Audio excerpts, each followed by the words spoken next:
So I thought about this and thought about this. I just joined the National Speakers Association, which is the biggest, if you don't know, the biggest group of speakers that gather. Speakers are like, gathering speakers is like herding cats. Most of the ones that are really good and that are really serious, there's a lot of people that are not serious, but the ones that are very independent. They like to work alone. They don't congregate well for whatever reason. They think differently, which is why they succeed usually. As a speaker, it's one of the reasons. And so they're hard to gather. And people have been trying to gather speakers for years. And there's a whole story behind the National Speakers Association. It was formed in 1972 by Cavett Robert, who was a professional speaker, a student of the Bill Gove speech workshop, as I said earlier, a graduate of the workshop. And Cavett Robert wanted to organize. He's out in Arizona. He was an attorney speaker. And he wanted to gather speakers. And he couldn't get it together. Speakers just wouldn't. They said, I don't really want to join anything. That's not my thing. They're not joiners. Not real speakers typically are not. Some are. But most I know are not. They like to be on their own. They're independent. They're kind of quirky. Is a good way to say it. It's probably a nice way to say it. But anyway, so he called Bill Gove in 1972. Bill Gove at this point is the most popular speaker, along with Dr. Kenneth McFarland in the country. There's hardly anyone else. Norman Vincent Peale is out there, and Billy Graham, of course, from the clergy, and Norman Vincent Peale from the clergy.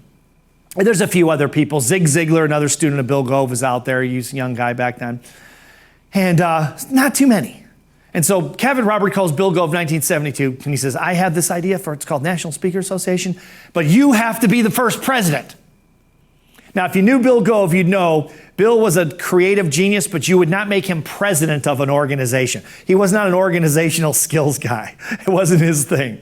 And he was a creative genius, but you wouldn't put him in charge of a regimented kind of a process or organization of any kind. But Bill said, that's not my thing, Cavett. I'm speaking on 150 dates a year. I'm on the road 300 days a year. He goes, you just have to be president in name, because if you're president, they'll all join.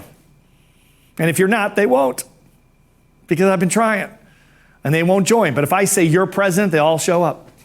And Bill said, okay, I'll be president. And they made him president, and everyone showed up. And that was the founding of the National Speakers Association. There would be no National Speakers Association without Bill Gove.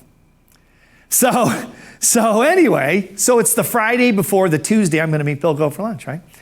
And I was sitting there with my directory of National Speakers Association back in 1996. It was about this thick. It was almost like an old phone book. Not quite that thick, but about 3/4 the size of an old phone book, if you remember the old phone books before the internet. And I thought to myself, I wonder how big his name still is.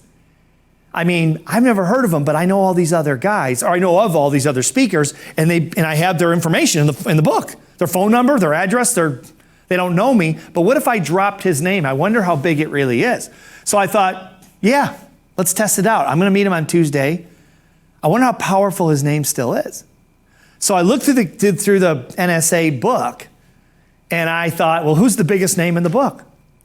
And I saw Zig Ziglar in there, and I saw all these other speakers, and I thought, well, really, the founder, Cavett Robert. I mean, Cavett at that time was probably 86, 87 years old.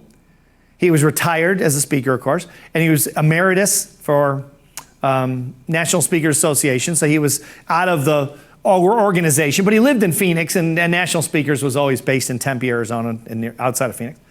And so I thought, well, he would be the biggest name. He's the founder. He doesn't know me from Adam, but Bill Gove was first president. I don't know. I'm just going to call him. What do I have to lose? I want to see how big this guy really is, or was, or whatever. I don't know. So I picked up the phone and I called the number in the book, Cavett Robert. And a woman answers the phone, an elderly woman answers the phone. She says, hello. And I said, yes, may I speak with Mr. Cavett Robert? And she says, yes, sure. Hold on, can I tell him who's calling? I said, well, it's Steve Siebold. And she said, I'm a speaker, National Speakers Association, I'm brand new. And so she said, well, hold on for a moment. She was very, very sweet. Her name was Trudy. I didn't know that then, but I met her a couple years later. And so Cavett Robert picks up the phone. He says, yes, son, can I help you? I said, well, Mr. Robert, I said, you're the founder, Cavett Robert, founder of National Speakers Association. Yes, so what can I help you with, son? And he was almost like he was in the middle of watching a ball game or something. That's what it sounded. He was kind of a little bit in a rush. And like he'd gotten a lot of these calls before, is probably what it was. And I said, yeah, Mr. Robert, I was trying to get it in fast, because I didn't want to lose him. And I said, I'm a new speaker. I just joined NSA. I'm real excited. He goes, oh, son. He cut me off. He says, son. He says, I'm emeritus. I'm out of the National Speaker Association. I was the founder and all that. He said, but I'm retired. He says, you need to call the home office of NSA in Tempe. He said, I'll give you the number if you don't have the number. I said, no, sir, I have the number. I have the book right in front of me. That's how I got your number. He goes, oh, son. He goes, you call Tempe and they'll help you with anything you need. And I wish you the very best of luck on your speaking career. And I could tell he was about to hang up. And I said, Bill Gove. And I literally just said, Bill Gove. That's all I said. Because I could tell he was about to put the phone down. And he said, excuse me? What did you say? And I said, Bill Gove. And he says, Bill Gove. What about Bill Gove? And I said, oh, well, sir, I said, I was just thinking as fast as I could, because I knew it'd be my one shot. And I said, sir, well, I just met Bill Gove. I didn't really meet him, but I was meeting him Tuesday. I thought that's close enough, And I said, well, I just kind of met Bill Gove. He's new, and we're having lunch on Tuesday together, and I just wanted to give you a call and say hi from Bill Gove. And he said, well, why didn't you say Bill Gove when we first got on the phone? He said, how is Bill doing?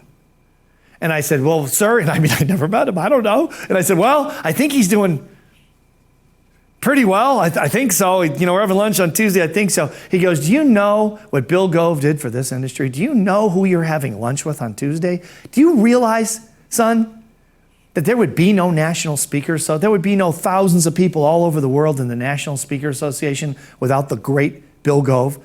Do you know he's the father of this industry? He said, I get all the credit for NSA, but there would be no NSA without Bill Gove. He said, now, if you would have mentioned his name right in the beginning, this has been a different conversation. He said, so now that you have, what is it that I can personally do for you? I almost dropped the phone. I'm thinking, I just won the lottery. He said, what can I personally do for you? He's no longer sending me to NSA. He's personally going to help me. How did this happen? How did this happen? It's impossible. It's a movie. I'm living in a movie. And I'm thinking, man, I better be very, very careful the way I handle this. And so I said, well, sir, I don't really need anything. I just wanted to say hello and pass Bill's good wishes on to you and just say, I'm really happy to be in the National Speaker. So I just wanted to meet you, at least on the phone. And that's really it. I didn't really have anything. I just was, you know what I was doing. And so he said, well, son, he said, that's great. It's very nice to meet you. And any friend of Bill Gove's is a friend of mine. He said, so you've got my phone number now. If you ever need anything in this business, you call me first. He said, because I can get a hold of anyone. Anything you need, I can probably make happen. And I'll tell you what, I've owed Bill Gove for a long time. He said, so if I can pay Bill Gove back by helping you, you just call me. And I'll do whatever I can to make that happen. I said, yes, sir. Thank you, sir. Have a great day. And I hung up the phone. And I called my wife, Dawn, and I said, you're not even going to believe this. You're going to think I'm making this up. You can't even make this up. If you put this in a movie, people wouldn't believe it. And so that was the beginning.